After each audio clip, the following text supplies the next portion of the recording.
ایک ایسا شخص جس نے پوری مسلم دنیا کو ہلا کر رکھ دیا اور اس نے اسلامی ریاست کو دجالی ریاست سے بدل دیا، جس کو اتاترک ترکوں کا باپ کا لقب دیا گیا ہے، جبکہ وہ قوم یہود کا ادنا غلام تھا۔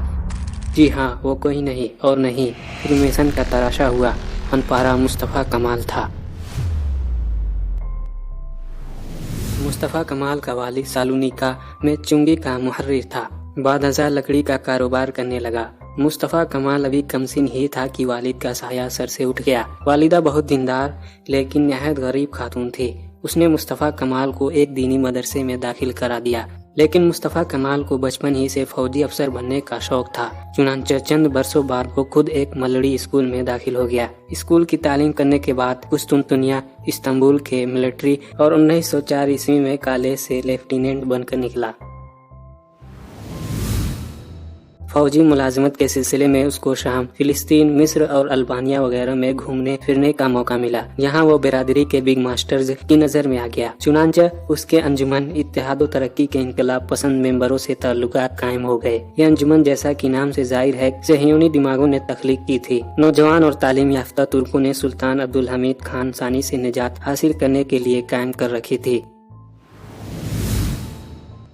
اپریل 1909 عیسوی میں ترکی فوج نے علم بغاوت بلند کیا اور معمولی کشمکش کے بعد سلطان کو تخت سے اتار دیا گیا۔ مصطفیٰ کمال نے اقتدار میں آتے ہی ترکی کو ترقی پسند ملک بنانے کے لیے ہر شعبہ زندگی میں مغربی طرز کی جدید اصلاحات رائج کی۔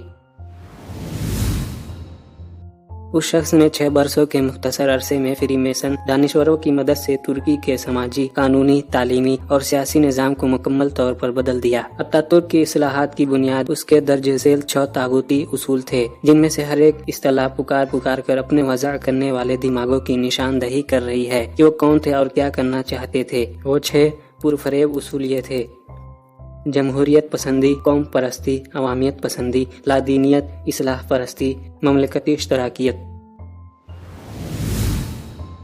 یہودی گماشتے مصطفیٰ کمال نے ترکی کو یہودی سپنوں کے مطابق مغربیت کے رنگ میں رنگنے، رحمانی نظام کے خاتمے اور دجالی نظام کی سربلندی کے لیے 4 مارچ 1924 عیسوی کو خلافت کا بابرکت عہدہ، جو مسلمانوں کے لیے ٹھنڈا سایہ اور رحمت کا سائبان تھا، ختم کر دیا۔ اس کے 1 ماہ بعد قومی اسمبلی نے دیوانی معاملات میں شرعی عدالتوں کے اختیارات کو کلیتاً ختم کر دیا۔ اس کے ساتھ ہی وزارت اوقاف اور مذہبی تعلیمی درسگاہوں کو ختم کر دیا گیا۔ علماء اور طلباء کو منتشر کرتے ہوئے مدرسوں اور خانقاہوں کو بند کر دیا گیا۔ شیخ الاسلام کا عہدہ پہلے ہی 1922 عیسوی میں ختم کیا جا چکا تھا۔ مذہبی معاملات سے نپٹنے کے لیے اختیارات سے محروم اور اسلامی روح سے عاری مذہبی امور کا بورڈ اور متروکہ امارات کا بورڈ قائم کیا گیا۔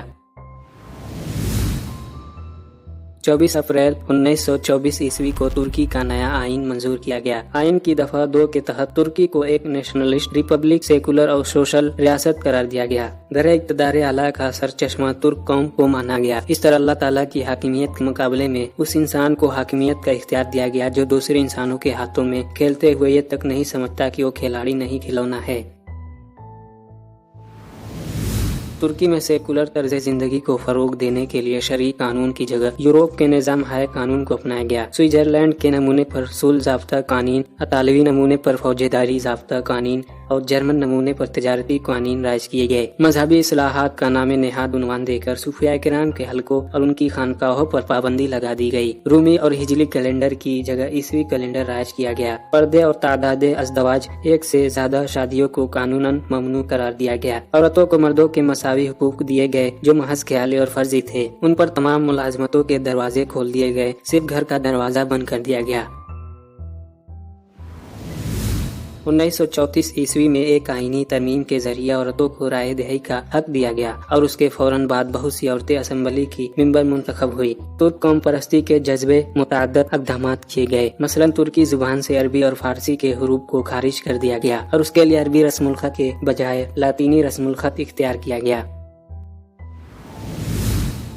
हुकूमत ने तुर्क जुबान को तरक्की देने के लिए जबरदस्त तहरीक चलाई और उसकी तरक्की व तरवीज का नया दौर शुरू हुआ। मस्जिदों और दीगर मजहबी इदारों में अरबी जुबान का इस्तेमाल ममनू करार दिया गया। हत्ता कि अजान, नमाज और कुरान की तिलावत के लिए भी अरबी जुबान का इस्तेमाल नाजायज ठहराया गया। इन जुग्राफियाई नामों को, जिनसे बैरूनी अल्फाज को बू या खुशबू आती थी, खालिस तुर्की नामों से तब्दील कर दिया गया। कुस्तुनतुनिया का नाम इस्तांबुल रखा गया। इडरियानोपल को अदाना और समरना को अजमेर में तब्दील किया गया। लोगों को हुक्म दिया गया कि वो अपने नाम खालिस तुर्की में रखे। इस्मत पाशा ने इस्मत अनूनू और मुस्तफ़ा कमाल पाशा ने मुस्तफ़ा कमाल का नाम इख्तियार किया। गाजी, पाशा और बे के पुराने खिताबात जो दौरे खिलाफत की यादगार थे, खत्म कर दिए गए। इस्तांबुल के बजाय अंकारा को दारुल हुकूमत करार दिया गया। नए दारुल हुकूमत में जदीद तर्ज की इमारतें तामीर की गई और शहर के नए हिस्से में कोई मस्जिद तामीर नहीं होने दी गई। यूरोपीय कौमों को अंधी तकलीद में मुल्क भर में शबीना क्लबों, थिएटरों और नाच घरों का जाल बिछा दिया गया। इस तरह इस्लामी माशरे की जगह दज्जाली माशरे ने ले ली।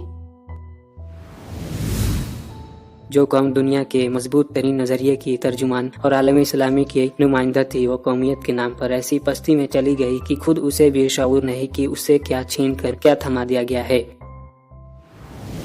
पूरी इस्लामी दुनिया तुर्कों को अपना कायद और महबूब मानती थी। इस्लामी अखुवत की जगह कौमियत के चक्कर में पड़ते ही तुर्की दुनिया की नजरों से गिर गया। पूरी दुनिया के मुसलमान तुर्कों के साथ जीने और उनके साथ मरने पर फख्र करते थे। खिलाफत की जगह जमहूरियत के आते ही तुर्कों से ये एजाज जाता रहा। एक अंग्रेज मुदब्बिर और सियासतदान ग्लैडस्टोन ने कौम परस्ती में मुब्तला तुर्क कौम की हालत ज़ार पर तबसरा करते हुए लिखा है, इस मुल्क या कौम की सयाह बख्ती का कोई अंदाजा नहीं कर सकता जो एकदम अपनी माजी की रिवायात से अपना ताल्लुक मुनक़ते कर ले। तुर्की, ईरान और अफगानिस्तान इसी गलती का शिकार हुए। मिस्र ने भी यूरोप की अंधी तकलीद करते हुए मिस्री कौमियत का नारा लगाया, मगर हर हालत में उन इस्लामी ममालिक को खौफनाक नताइज भुगतने पड़े। तुर्की का राज लिबास में नहीं होता। 5 कलियों वाली टोपी की जगह अंग्रेजी हैट सर पर रख लेने से अंग्रेज की चुश्ती, फज़्ल शनासी और हुब्बुल वतनी की सिफात रासिख नहीं हो जाते। तुर्की का राज पाकीज़ा अखलाक, फौजी तरबियत और किसी मुतहर्रिक नजरिया को अपनाने में होता है। इस राज को अपनी बसीरत के फुकदान के बाइस अमानुल्लाह खान, रजा शाह पहलवी और मुस्तफ़ा कमाल न समझ सके। इस्लाम चूँकि गालिब रहने के लिए आया है, इसलिए आलमी सहयूनियत जो इस्लामी खिलाफत की जगह इसराइली रियासत को बरतर देखना चाहती है कि तमाम तर कोशिशों के बावजूद तुर्की में इस्लाम की तरफ रुजू की तहरीक उलमा और सूफिया की ज़ेर सरफरस्ती चल रही है। और जब आखिरी दिनों में आखिरी मारिका का एक अहम राउंड एशिया यूरोप के इस संगम यानी अर्ज़ इस्लाम और अर्ज़ ईसाइयत के इस मिलापी नुक्ते में लड़ा जाएगा, तो तुर्की के मुसलमान इंशाअल्लाह काले झंडे वालों के साथ होंगे। वो इस खित्ते में ईसाई इत्तेहादियों को किल्लत तादाद के बावजूद हैरत अंगेज और जबरदस्त शिकस्त देंगे। और जब ईसाई अधमुए हो चुके होंगे तो इब्लीस के बाद बदी का सबसे बड़ा अलंबरदार दज्जाल अकबर ईसाइयों को शिकस्त खुर्दा और मुसलमानों को थका मांदा देखकर खुरूज करेगा। ये वो लम्हा होगा जब दज्जाली कारिंदों और रहमानी मुजाहिदीन के दरमियान फैसला कुन मारिके का आगाज हो जाएगा। अहले हक कलील तादाद, कलील वसाइल और बेशुमार आजमाइशों के बावजूद इस्तकामत से डटे रहेंगे। उनके मुजाहिदे और जिहाद की बरकत अल्लाह के फजल से तागूती कुव्वतों के मंसूबों में पलता दज्जाली रियासत का ख्वाब ऐसा चकनाचूर होगा कि इब्लीस के मानने वालों और उसकी मदद से दुनिया में शैतानी निज़ाम कायम करने वालों के दिमाग से दुनिया पर हुकूमत का ख्याल निकल जाएगा और मुत्तकी मुजाहिदीन की कुर्बानियों के जलों से रहमानी रियासत का वो चमकता दमकता सूरत बरामद होगा, जिससे फूटने वाली अमन और खुशहाली की किरणें पूरी दुनिया को रोशन कर देगी।